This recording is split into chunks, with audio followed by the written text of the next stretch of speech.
Nico Joar, ¿dónde estaba usted en agosto del 61? En Punta del Este, asistiendo como periodista a la conferencia del CIES, el Consejo Interamericano Económico y Social, un organismo dependiente de la OEA, conferencia en la cual participó el Che Guevara, que fue la figura más destacada por lejos dentro de esa reunión interamericana. ¿Usted estuvo cerca del Che? Sí, estuve... ¿En cuántas oportunidades? 4 o 5, porque unas en la propia sala de sesiones, asistiendo tanto al discurso inicial que hizo el Che el día 8 de agosto, como su discurso final, muy trascendente, muy conocido mundialmente, prácticamente en la clausura del evento, que fue el día 16 de agosto. Pero la foto de los diarios lo muestran a usted también en una conferencia de prensa. También estoy en una conferencia de prensa y hubo dos. Una conferencia de prensa muy extensa con una cantidad de periodistas de todo el mundo, agencias internacionales, periodistas de América Latina, de Estados Unidos, de Europa. Allí fue que hubo un incidente. Y ahí hubo un incidente bastante tumultuoso. Bueno, no sé, valdrá la pena sí, nombrarlo. Vale la pena. Bien, fue con el, bueno, aunque es una persona ya fallecida, pero en fin, fue con el señor Milton Fontaina, que era representante de un medio de televisión muy conocido. Y ahí hubo un incidente respecto a la nacionalidad de Che Guevara. Ajá. Se le preguntó en una forma que después el Che calificó de provocativa, se aludió a la Argentina como su ex patria.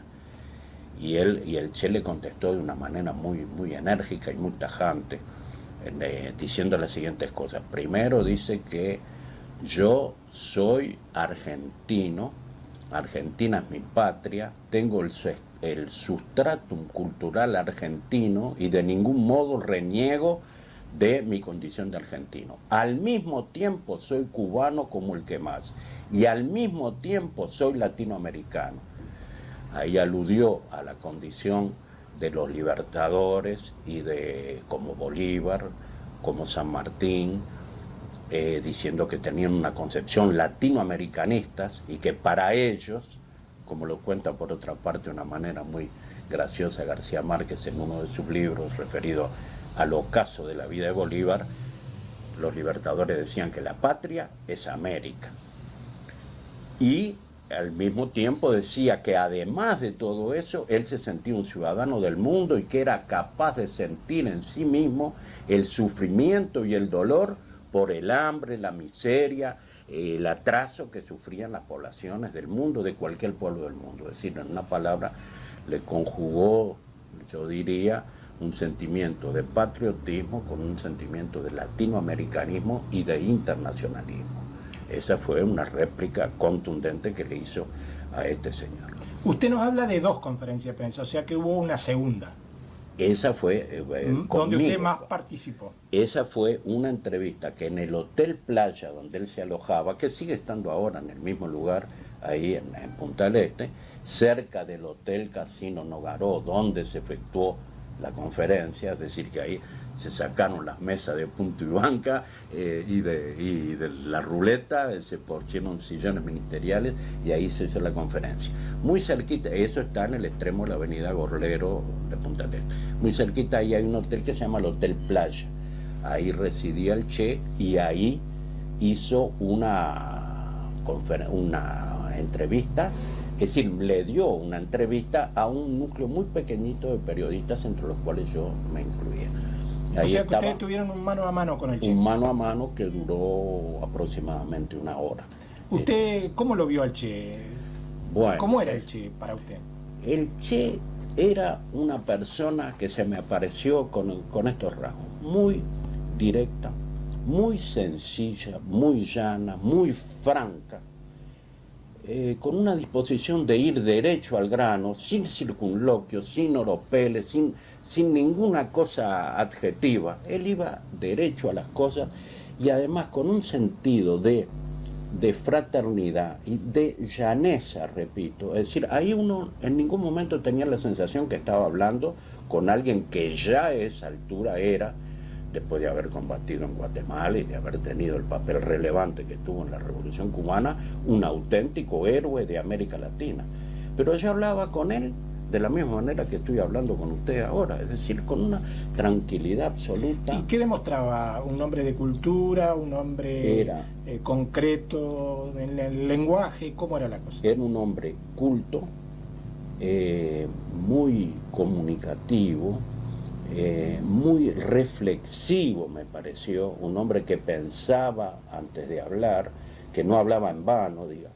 Que no se manejaba por consignas, digamos, sino que hablaba con conceptos y al mismo tiempo con una virtud que me pareció que tenía. Él sabía escuchar, porque en esa entrevista pasó una cosa un poco curiosa y es que yo iba derecho, yo iba con todas mis armas de periodista, con mi blog y mi lápiz ahí a interrogarlo y a preguntarle cosas, pero él no tenía muchas ganas de ofrecer esa conferencia de prensa porque él ya estaba exponiendo sus ideas principales en la intervención inicial que hizo en la reunión del CIED y en la que habría de ser al día siguiente, porque yo lo entrevisté en vísperas de su segunda y final intervención en la reunión del CIED. Entonces él más bien quería preguntar, y entonces ahí pude advertir otra característica de él, que era un hombre que sabía escuchar y que se colocaba en una actitud muy respetuosa y muy deferente con su interlocutor,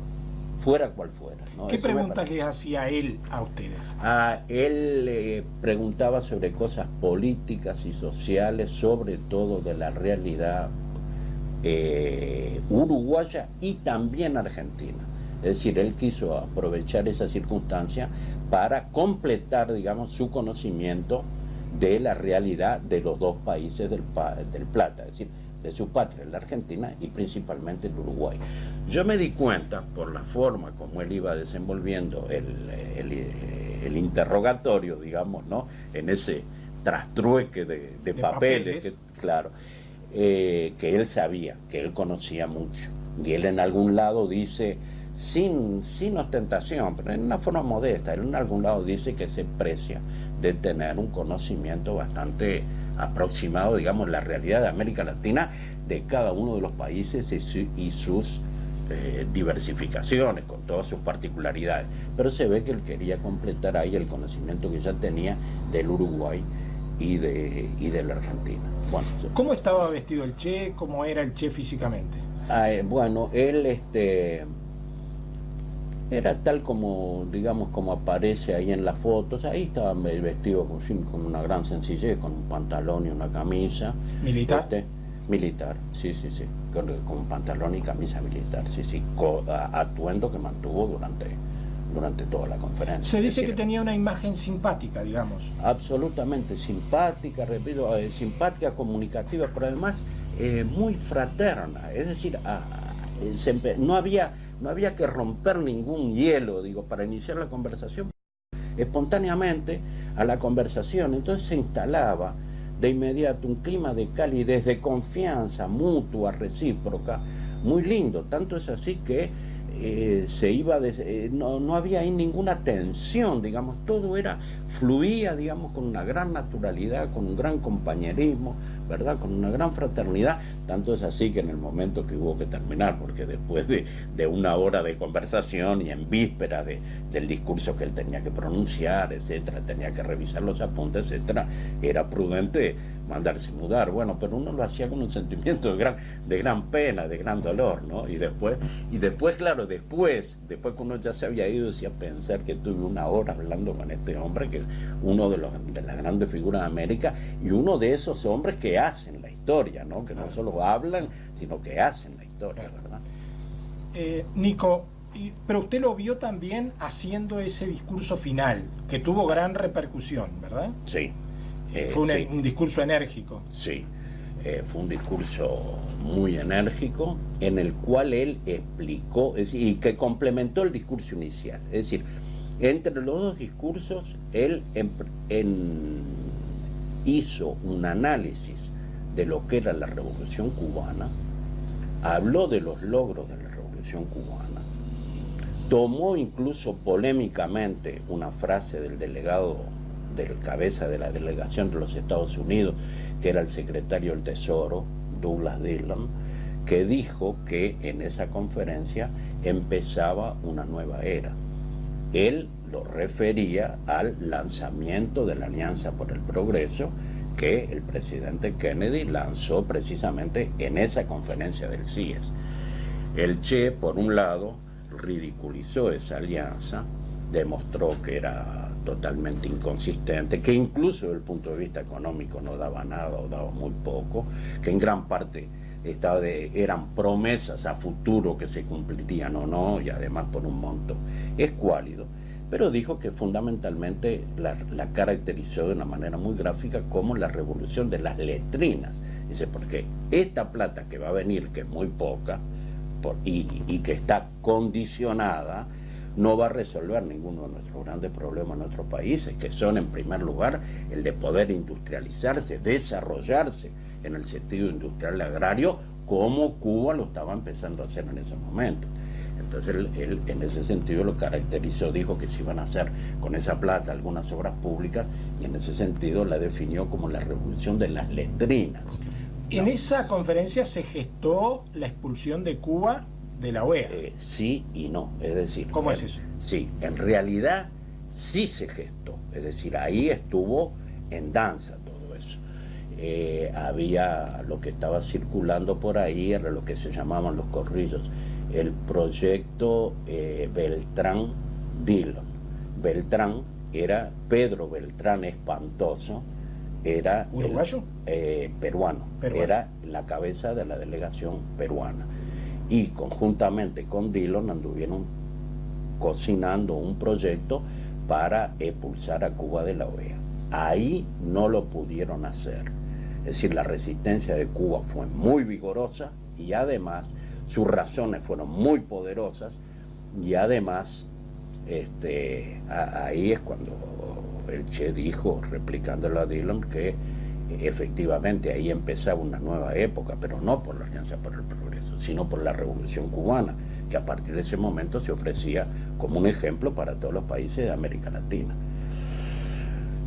¿Le contestaron al Che en ese momento? No directamente. Directamente no. Hubo una conferencia, a pesar de que el Che aludió permanentemente al discurso del delegado norteamericano.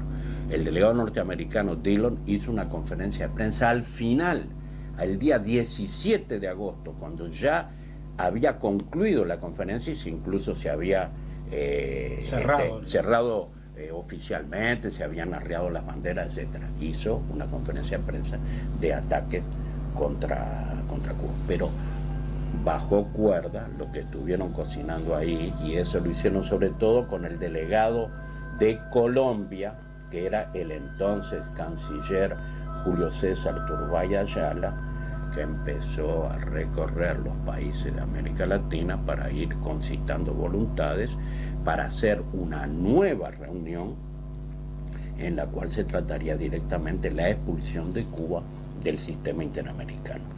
Eso ocurrió en enero del año siguiente, muy cerca de ese escenario, que fue en el Casino de San Rafael, muy próximo a Punta del Este. Ahí Cuba estuvo representado por el entonces presidente, el doctor Osvaldo Dorticós, que llevó la batalla ahí, defendió ahí la Revolución Cubana, y ahí se resolvió. Estados Unidos consiguió muy trabajosamente los 2/3 de votos que precisaba. Un sonado acontecimiento fue las presiones que tuvo que hacer y las donaciones que tuvo que hacer para conseguir el voto número 14, que era el voto de Haití. En ese momento los países que estaban dentro de la OEA eran 21, precisaban 14 votos para condenar a Cuba, y finalmente los consiguieron con ese trajinado voto de Haití, y ahí se decretó la expulsión, que de paso se ha dicho, creo que vale la pena destacar, que en Uruguay tardó más de 2 años en dar cumplimiento a esa resolución, y yo creo que eso se debió a que en Uruguay hubo una gran resistencia popular viabilizada por un comité muy amplio que se formó de de apoyo a la Revolución Cubana y que estuvo en la calle permanentemente con una adhesión muy grande de una serie de partidos políticos y de personalidades, del movimiento obrero, etcétera, que luchó permanentemente para que las relaciones con Cuba se mantuvieran. Pero el gobierno de la época, el gobierno uruguayo de la época, votó la expulsión. Votó, fue uno de los 14 que votó. El canciller era, si no recuerdo mal, el capitán de navío Homero Martínez Montero, y votó esa resolución. Pero, repito, tardó más de 2 años en concretarla. En cambio, otros países fueron concretando la ruptura. No todos, de luego. México mantuvo permanentemente su relación con Cuba, y en las 2 reuniones la delegación de Brasil mantuvo una actitud de muchos aspectos de respaldo a las posiciones de Cuba. Incluso en la primera de las reuniones hubo un hecho, al término del primer discurso del Che, hubo un hecho relevante, y es que Leonel Brizola, que era el número 2 de la delegación brasileña y era en ese momento el gobernador de Río Grande del Sur, cruzó toda la sala, eso lo vimos todo, para ir a abrazar al Che Guevara y felicitarlo por el discurso que acababa de pronunciar. Estoy hablando de la sesión del 8 de agosto. Después Brizola, claro, sí. Hablando de la sala, el Che aparece parado hablando, sí, ¿no? A diferencia de todos los otros delegados. Los delegados hablaban sentados alrededor de una mesa circular o ovalada, ¿no? Ovalada, sí, medio elíptica era la mesa. Y el Che pidió un micrófono y habló con un micrófono de pie. Y hasta se produjo el siguiente detalle. El Che estaba atacado de asma, como todos saben, y en los momentos de cierta tensión, etcétera, se avivaban esos ataques. Entonces él inhalaba efedrina y tenía, ¿verdad? Era un componente químico, un medicamento que le atenúa el ataque de asma, que actúa sobre los bronquios.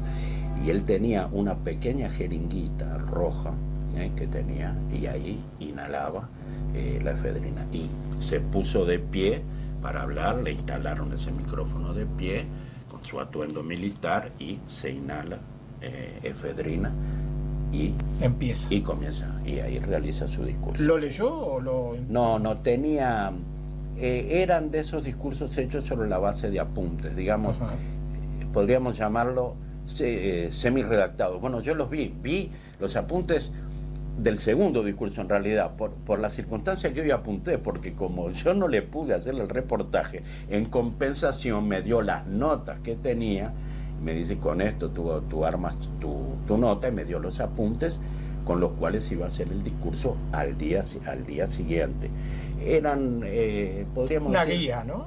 Una guía, pero un poco más que una guía, es decir, había pedazos semi-redactados, ¿no? O redactados, y luego había indicaciones sobre puntos que él después desarrolló improvisadamente. Es decir, todo estaba muy bien pensado, pero hay partes que estaban redactadas y partes que no estaban redactadas y que él después desarrolló. Si uno lee los discursos que están publicados, por acá tengo un libro que publica esos discursos, los dos que dijo, el inicial y el final, entonces ahí al leerlo uno advierte, ¿verdad?, cuándo es un texto que se está leyendo y cuando el orador está improvisando, ¿verdad?, y hablando, en fin, con sus ideas, con los giros que se le ocurren en ese momento. Ahora, un tercer discurso acá del Che Guevara, que ese no está recogido en estos libros que yo... El del 17 de agosto en la universidad. El 17 de agosto en la universidad. Ese es un discurso, bueno, ese yo también lo escuché, lo escuché como decenas de miles de uruguayos que... ¿Estaba en el Paraninfo usted? Sí, ahí estaba. A ver brevemente cuál fue la imagen que usted recuerda de ese Paraninfo lleno. Bueno, yo en este caso tengo la imagen de la calle, es decir, la imagen porque ahí era imposible entrar. El que está al lado, pero hay una cosa que vale la pena decir. Ese acto en realidad fue organizado, el Paraninfo lo cedió el local, lo pidió la Federación de Estudiantes, que acompañó al Che durante todo su periplo, junto con una gran cantidad de jóvenes que tuvieron conmocionados obviamente por esta visita. Pero el acto fue organizado por el Comité Nacional Coordinador del Apoyo a la Revolución Cubana y por un grupo de intelectuales muy destacados, a cuya cabeza estaba un filósofo ferreiriano, que era el profesor Luis Gil Salguero, hoy fallecido. Hubo una entrevista que tuvo mucha repercusión, en la cual intelectuales, entre los cuales estaba Pelo Duro, Julio de Suárez, el eximio caricaturista ¿Entrevista uruguayo, con el Che? Que entrevistaron con el Che. Y ellos fueron los que organizaron el acto ese en el Paraninfo. Entonces, en el estrado están al lado del Che, que está hablando, está Gil Salguero, en fin, y alguna otra gente, y muchachos de la que formaban parte de la dirección de la Federación de Estudiantes Universitarios, de la FEU. Ahora, yo eso lo vi en las fotos, ahora tengo la imagen de una multitud de gente. También estaba en la calle. El doctor Allende. Era el otro que está al lado de Gil Salguero, ahí en la foto aparece Allende. Y Allende tuvo mucha sin importancia en el momento final, cuando se produce, como todo el mundo sabe, el atentado en el cual matan al profesor Arbelio Ramírez por una bala que estaba destinada notoriamente. ¿Eso fue fuera de la universidad? Sí, eso fue en la gente que estaba en esperando y oyendo por el altoparlante del lado de Eduardo Acevedo, del lado por donde en aquella época estaba la Biblioteca Nacional. En aquella época estaba la Biblioteca Nacional, ¿no? La entrada hacia la Biblioteca Nacional por Eduardo Acevedo entre 18 y Guayabo, ¿verdad? Por ahí iban a salir.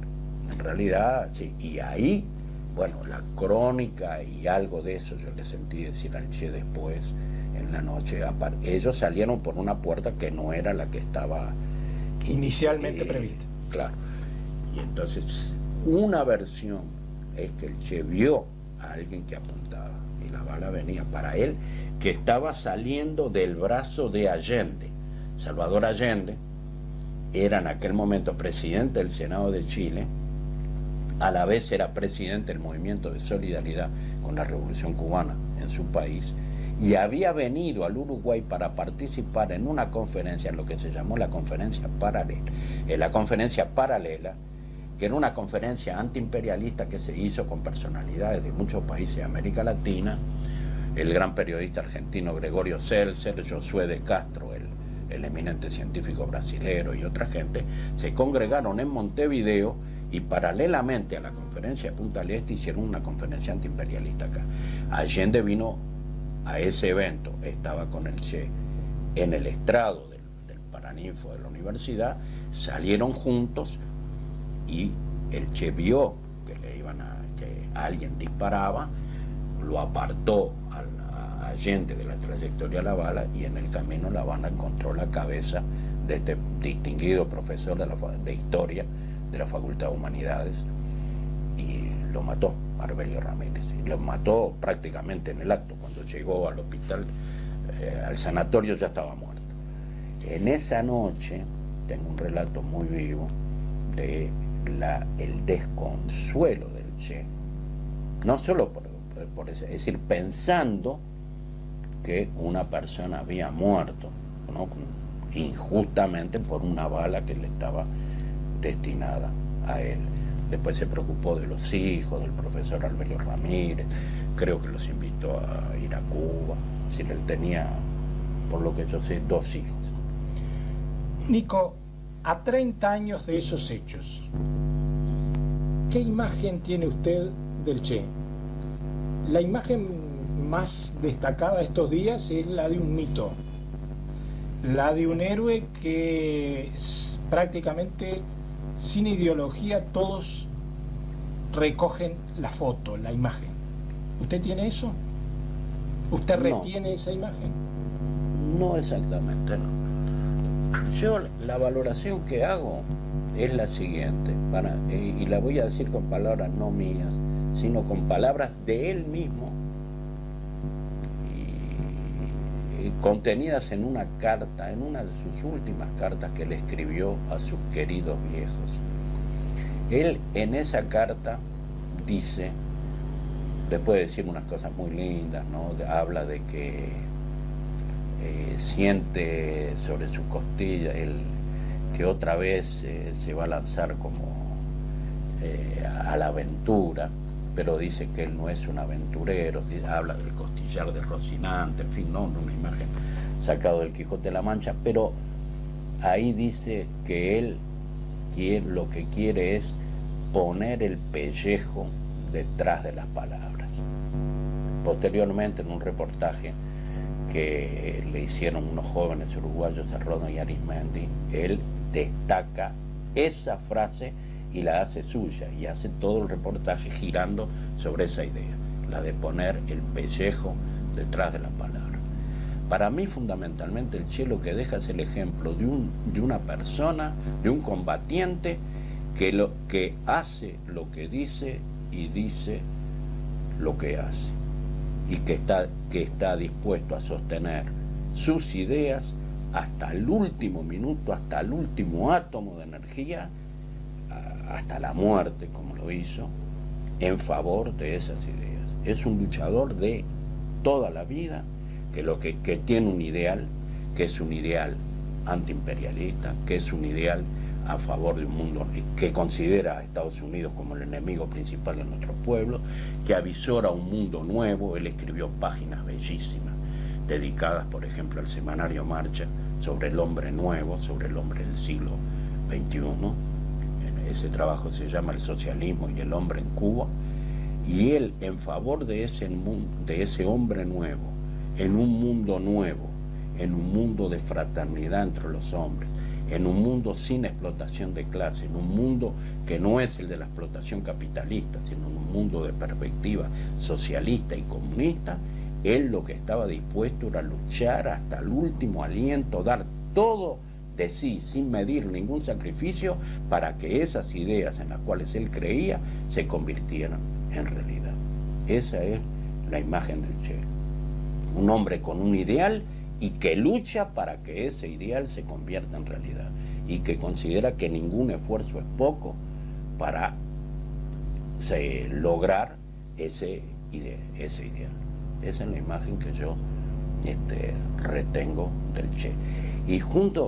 Pero quiero agregar otro hecho, y junto con eso, el Che servía esos ideales, digamos, con una extraña, yo diría, extraña en el sentido de rara, de poco frecuente, aleación entre una sensación de gran firmeza que irradiaba su personalidad, de una convicción profunda, con un sentimiento de ternura y de fraternidad que resalta en todas sus cartas, no solo en las cartas que le manda a los hijos, ¿no?, esa tan conocida, o a los viejos, ¿no?, a sus queridos padres, también en otras cartas y en otras actitudes que él ha tenido. Él dijo una frase muy hermosa, en el sentido que ese sentimiento de ternura es lo que nunca debe perder el revolucionario, y lo dice un combatiente de todas las horas, que peleó en Guatemala, que peleó, como se sabe, en la Revolución Cubana, que peleó posteriormente en el Congo, ahora todo eso se conoce, y que peleó posteriormente hasta su último aliento, hasta caer asesinado en la Quebrada del Yuro, en Bolivia, ¿no? Que me parece que es muy extraño, no conozco otro caso en la historia de una personalidad. Eso hablaba a la vez de la riqueza de la personalidad del Che, de la complejidad de esa personalidad, es decir, de lo multifacético que era esa persona, ¿no?